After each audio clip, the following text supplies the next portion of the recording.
Aujourd'hui, c'est devenu comme un village où vous allez voir des femmes, des filles avec des bidons sur la tête.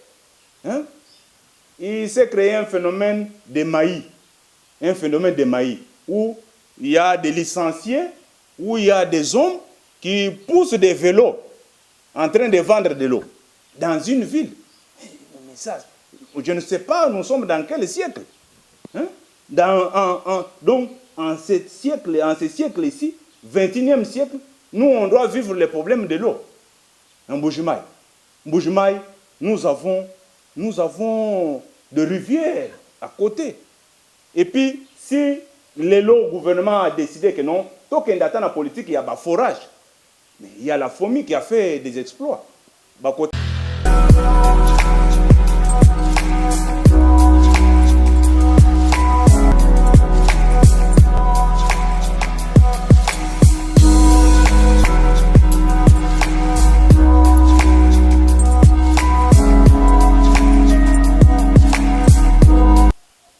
Ngai kombo na ngai Justin Kasonga Nsenda Mukulu nazali cadre ya UDPS binomoko boyebi UDPS ezali parti au pouvoir UDPS eza parti na ngai mais pona lelo toye awa pona kolobela makambo ya province na ngai ya Kasai Oriental donc boko comprendre que il fallait na kota na mnoko mboka na ngai pote bandeko na ngai nyonso mokili mobimba esika nyonso ndeko na ngai azali ayeba que il faut azongisa makanisi na ye atala esika ye awuti donc yango nde boko permettre ngai naloba na mnoko mboka na ngai bana betu ba Kasai Oriental nkafwa Kasai nkafwa nibamaini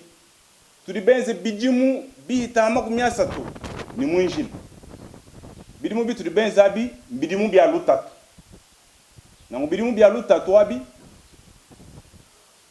Mobutu kutu tachishe to bidimu ni bidimu Mobutu kuyei Kabila muze kuloyi kwenze bidimu bituku bisatu Tieto anumunuta. Kabila Joseph Kulwa kwenze bidimu jikuni bya mwinjili. Bidimu kutoa jikumi mwanda muko. Tieto anumunuta. Mbamayeni miba mushibeya kumbakanda. Washingani walwa bena Kasai bavuhanyi mahide pesa. Miba mushibeya washingani walwa mukalenge u katumbe mwanka. Wakambila kabila bwani bwa kutu ishebena Kasai binu bwani bamono mwakuweka bahweka she chulunji chabu bibi kengele bwani tuimanyika miba ki chishebedi cha miba na miba moshibeya bwa chingai bwa position autovonende. Donc qu'est-ce que je veux dire?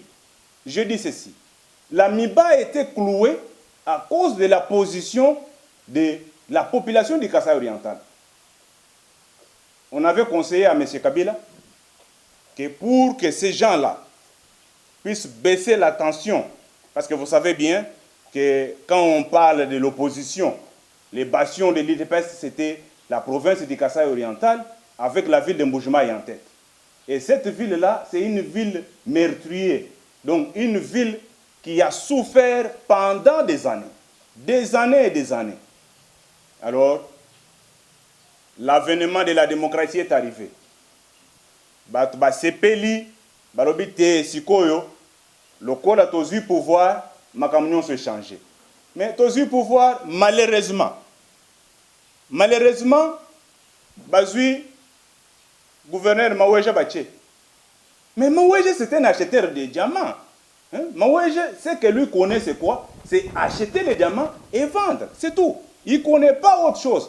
Ce monsieur, depuis qu'il a grandi, il a évolué dans ces domaines-là. Donc, pour lui, c'est quoi? C'est acheter les diamants et vendre. Mais, Bazu Moutobongo, Baché du Kolo, il y a province Valobi, à Konzabiso. Mais il est là, il est en train de patauger, il n'a pas de projet. Ça fait une année maintenant, jour pour jour, une année passée. Le bilan négatif. Maweja avait confondu, à cela qui confusion, à Kanisaki, koteka diamant, kosomba diamant koteka, nde koyeba siko gestion ya toute une province, gestion ya pour gouverner. Non. Gouverner, il y a des principes. Bah, principe, même ce monsieur-là, c'est un monsieur qui n'écoute personne. Atabo conseiller ndengini, atabo salinine. Donc ça dit, c'est comme ça qu'il est. Mais mutobongo bazuye batie likolo a province balobite a konza ba na Kasai Oriental. Non. Ça ne va pas aller. Maweja doit quitter, il doit dégager. Pourquoi? Parce que il a prouvé son incapacité, il a prouvé son incompétence. C'est un type incompétent. Alors, comment voulez-vous qu'un incompétent, qui n'a pas d'initiative, qui n'a pas de projet, qui n'a aucune vision pour la province? Parce qu'il faut avoir une vision. La province, je venais de vous dire que c'est une province meurtrie des années, des décennies. Hein? Depuis l'époque donc la province du Kasai oriental n'a jamais été construite. C'est une province qui n'a jamais été construite par tous les pouvoirs qui se sont succédés. Maweje n'a aucune vision pour ma province. Hein? J'ai mort dans l'âme, vraiment, qu'un type comme ça soit à la tête de la province en train de patauger au moment où il y a des problèmes sérieux dans la province. Vous vous imaginez, Mikoloyo, il y a les problèmes, il y a virus, il y a corona. Mais, allez en Boujumaï, comment est-ce qu'on a une situation? Donc, les peuples abandonnés, les hôpitaux, nyonso. Donc, même les médecins ont tiré la sonnette d'alarme pour dire que ça ne va pas. Ça ne va pas parce que l'exécutif ne s'imprègne de rien. Mais tout ça, pourquoi? Parce que le monsieur n'a pas de vision. Si quelqu'un a une vision, ça dit il a déjà une politique. Et quand on a une politique, on se dit, voilà, nous allons commencer par là pour achever à ceci. Mais ce monsieur n'a aucune vision. Vous vous rendez compte que Azui Bidje, Asali Plaja, Moutobongo Siko, sans vision. Ozo plager Bidje Yabatu, Oyenango, au présenter Nanini, oh non, je vais aller présenter un Bidje. Alors, un type comme ça, il va faire quoi? Il ne va rien faire, on ne doit rien attendre de lui. J'ai suivi son ministre de l'énergie, Batouni El Kambamai. Babi, mais maintenant, il y a un problème. Alors, non, le problème c'est quoi? NRK des vieilles machines, on n'a rien à faire, on n'a pas de solution à donner. Mais vous êtes là pourquoi? Si vous n'avez pas une solution à donner, mais il faut dégager. Il faut démissionner au Vandelini. Parce qu'on est là pour donner des solutions aux problèmes de la communauté. C'est pour cela qu'on a combattu Mobutu, on a combattu Kabila, on a combattu l'autre Kabila. Les deux Kabila, on les a combattus. Pourquoi? Parce qu'on avait une vision. L'IDPS avait une vision. Mais maintenant, c'est une honte. Où un membre de l'IDPS n'a pas un discours à faire en Boujumaï ou bien au Kasai oriental. Les gens sont en train de se plaindre, ils ont dit, mais Bamboula na Bamboula. Bolobaki awa, IDPS, tout ça, les lots, IDPS a un pouvoir. Parce que dans le Kasai oriental, nous avons la majorité au Parlement. Parlement provincial, ils ont IDPS. Gouvernement provincial, ils ont beaucoup IDPS. Mais là, on pouvait mieux faire. Si on avait quelqu'un qui avait une vision. Vous vous rendez compte, les lots, na makambo ya épidémie ou ya corona ou mai ezate. Mai ezate. Siko batouana bakosuka ndeni. Donc lobi kozala, oh non, ndenge zo salama na États-Unis, na Italie, que non en une journée, il y a 1000 morts. Et c'est ce qu'on va attendre de chez nous. Non. Il faut que ce type dégage. Maweje, tu dois partir. Dégage, démissionne. Tu n'es pas à la hauteur, tu es incompétent, tu es incapable. Mais tu dois rester pour faire quoi? Hein? Parce que tu as prouvé de ton incapacité. Aux souki, aux ana vision, aux ana eloko au salate. Au rotika la wana kosali. Dégage seulement. Tika bato bazana vision. Quelqu'un qui a une vision. il doit venir d'abord donner la priorité des priorités dans la ville de Mbuji-Mayi. C'est d'abord donner de l'eau potable à la population. C'est la priorité des priorités. Parce que vous vous rendez compte, la ville, Mbuji-Mayi, c'est une ville. Mais aujourd'hui, c'est devenu comme un village où vous allez voir des femmes, des filles avec des bidons sur la tête. Hein? Il s'est créé un phénomène de maïs.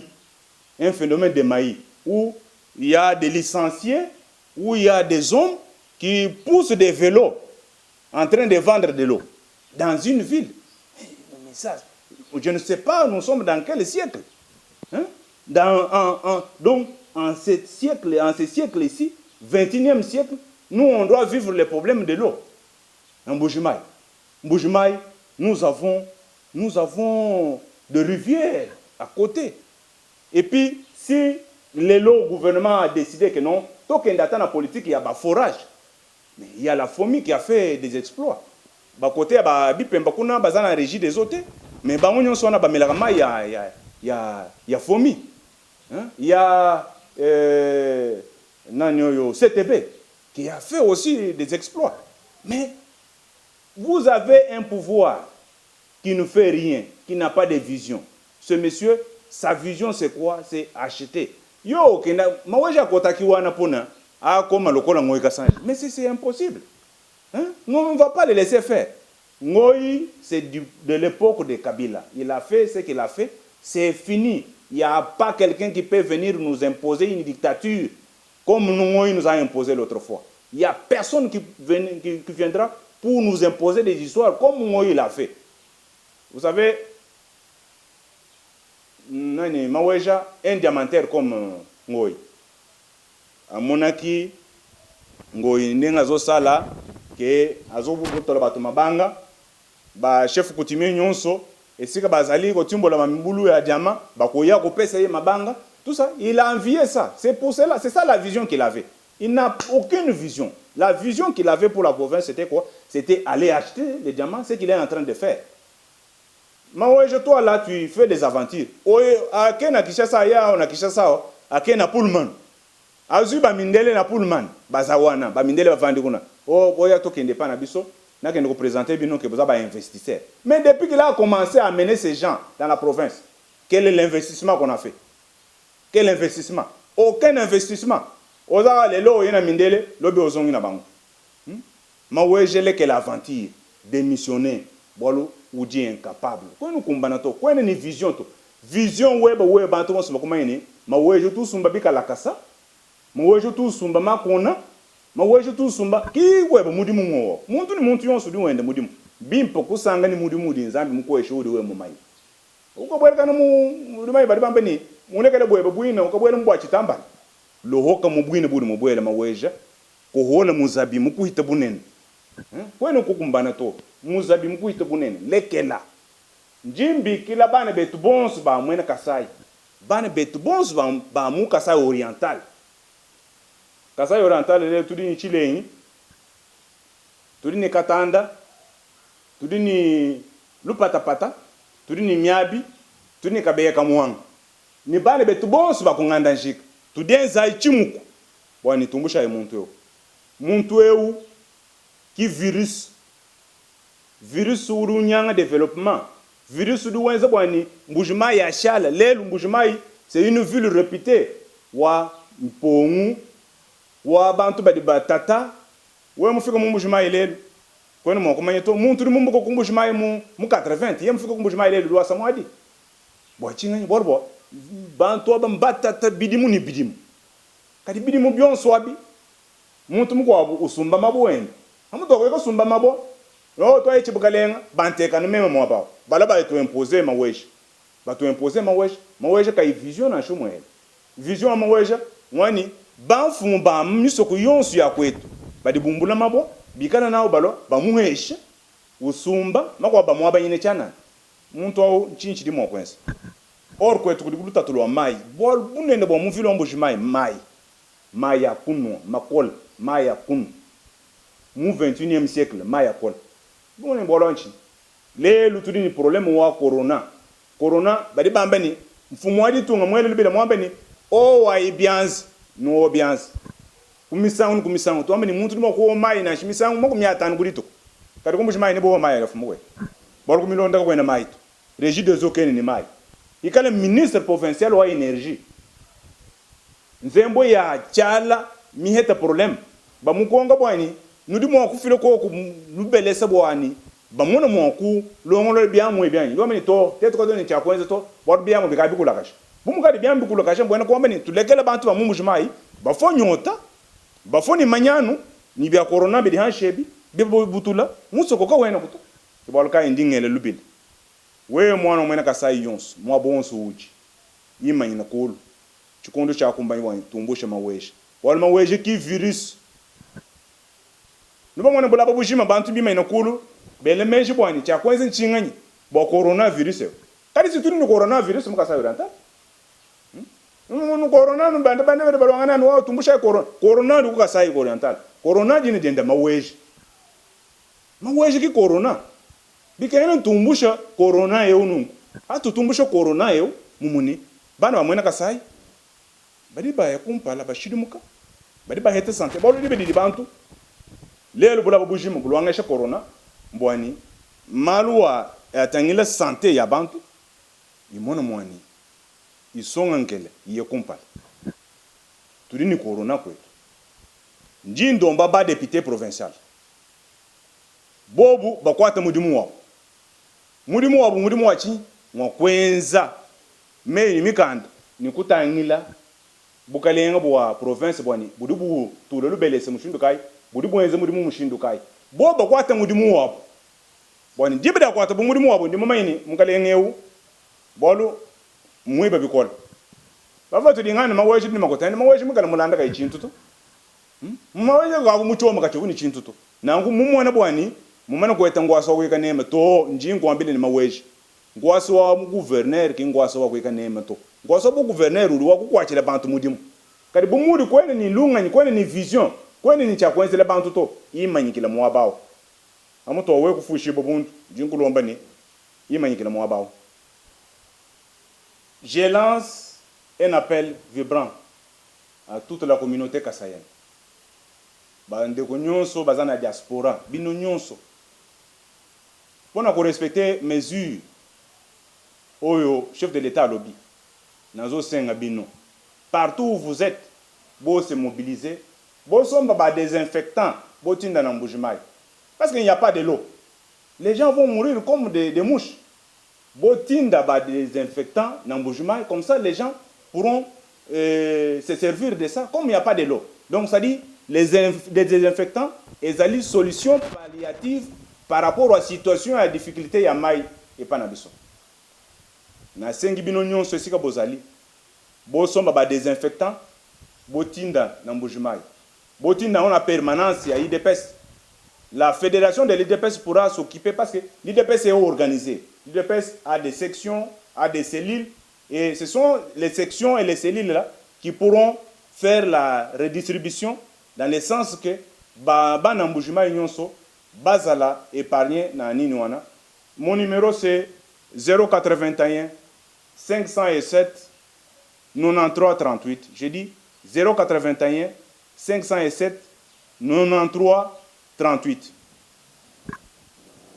Ok, bande ko balandi toza kaka na kati ya masolo akoyebisa bino ba vérité eza na kati ya mbujimai kaka ndenge mon président fédéral ndenge auti kopesa ba message obino moko bolandi toza lisusu na problème ya koloba keno mawe jazo continuer na système akosombaka ba diamant raison pour laquelle na yebisa bino la fois passée pesa ki meilleur combattant au combattant d'élite apesi musala nini oyo apesa talaka ka muto mundozi na musala oyo asali a commissaire Crézer alobi okitaka na se mai kongolaka ba michango oyo zawana omoni ngoye kasanji pe atiki grade na yepuna ezosa babengi biso kuna na Kasai bayebisi biso awa toza na drag oyo ezo bimisa diamant tous les jours ba chinois ba osa na eloko wana mais or que misala nyonso eza suspendi mais chinois na ngoye kasanji na maweja na Silva Mabanga oyo azaki ata la autorité ayeko sabere na IDPS ka sikoyo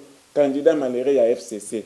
Bon, allez-y comprendre que tala moto ayeko check conseiller na ye principal na matière ya diamant nani Sylvain Mabanga candidat malaire ya FCC yango to banda ko yebisa bino keno mawesh aza dauphin ya Ngoi Kasanji omoni Ngoi Kasanji tango kotaki na pouvoir azwaki babiloko na nyonso mwana nyonso ambushima to ayebi kalamba nzevo asimisaki ye kabe asimisaki ye mais kokende na ye papa a récupéré tout ana Kinshasa tonyo bandako ya minene kaka na mbongo ya province wana nde nazo yebisa bino boy zo abik na yebisa bino tout temps bozo abik 1500 fois 15000 motos fa 15000 motos monto okuzoana obeti yango fa 1 mois on comprend fa 30 jours maintenant fa 12 mois fa 4 ans Ngoi Kasanji asali biloko na mbujima o atiki nyongo na kati ya province nazo yebisa bino nyongo wana ewuti wapi eko wapi basali kopana ye na mutu na ye gouverneur wa uti kokota sikoyo ayebise mwana mai soko lali bakolala yo ndeni ningana banda kosala boye ezali kopana bango nyonso mutu wana aza na kati na bango azopesa information koto Sylvain Mabanga tala yo soko moneka Sylvain Mabanga yebake Ngoi Kasanji apesi mbongo plus na oya maweja azosomba jama bazoteka na ndenge moko boko comprendre te ti bozo mona ke machanise zolongo kuna avion zo kitete me jama na bango ezo ya awa désinfectant ta moko tozana ngote tazo yebisa bino déjà tozoloba bino moko bofongola matoi boyoka tozoloba maintes fois biso toza kotelema tokobanga mutu te yo Ngoi Kasanji yebake place na yo za boloko pona mbongo wana ya 1500 francs à chaque motard ba ANR mobilisé, police mobilisée, armée mobilisée pour ne traquer population oya ko pesa 1500 francs te bako kangaye mais mbongo wana to moni musalo esalite tozo senga na auditeur oya mbujimai musalo ezanini obanda ko kanka biso IDPS ko biso na prison ba ministre Ngoi Kasanji baza wana bozo sala bango nini musana bango eza eloko te boko ko sala makambo te yo président assemblée nozo comprendre te soki peut komena ba jamana Kasai okomi ko yiba yo na gouverneur osaili kopa na yebi ozaki o moza muta IDPS to yebi obanda osana na sonas musala obanda ko sala na juridique oza kuna yeba ko banda osala musani okosi na ndako vandi osa suelo to komeka Ngoi Kasanji azui abengio mawe jazui abengio ozo ko sala te loko te zo ka ba exemple ba président ya assemblée ba côté mususu ba interpellaki batu bazwaki bambongo bazongisaki na caisse ya l'état yo zo zongisa loko te Ngoi Kasanji tozo tia mise en garde mbongo nyonso ya moto ozwaka ya ba 15000 moto wana na 1500 par jour zongisa yango tolobi boy président Denis Kalombo aza na kati ya mbujima tozo senga bino bandeko boyede biso na ba désinfectant il faudrait ekita pene na kati ya mbujima soko lobi ke moyen ko kende ezate moyen ezali biso toza ba moyen parce que tout tinde biloko mususu kuna bosoki biloko eko kita pene na kati ya mbujima osengi président de la République John Chibango général na biso autorité na ekala il fallait au PC maison civile ya basoda mokonzi mboka to sengio mwana mboka oyo asala musala makasi moto asepoza na kabila mikolo nyonso alobi yo makambo sali to boyi papa Tshisekedi nde moto azwaka élection yango na lobi boye to pesi numéro na nga 0 plus 283 084 072 23 89 yango to senga bino bandeko na ngai numéro nazo répéter les sous 084 072 23 89 bandeko na ngai en tout cas to sungana o boza partout DJ Kanku to sungana maître Desi to sungana to sungana pena ba jeune leader ya mbujimai o bo moni vision na bino ezalaki ke no moto aza la hauteur te to sungana to koka kosunga province wana du fait que ba crise ici la tozana posa ba kasa ba kufa te maladie oyo kende libela bo soma ba désinfectant bo benga kabiso Augustin Kabuya ozamwa na Kasai oriental likambo latango Jean Kabundo likambo bo latango boluka par tous les moyens bo koka kotinda ba désinfectant na kati ya mbujimai yango tozo senga bino tozo répéter kaka mikolo nyonso makambo tu etikala na maboko ya Nzambe vraiment nasepeli makasi.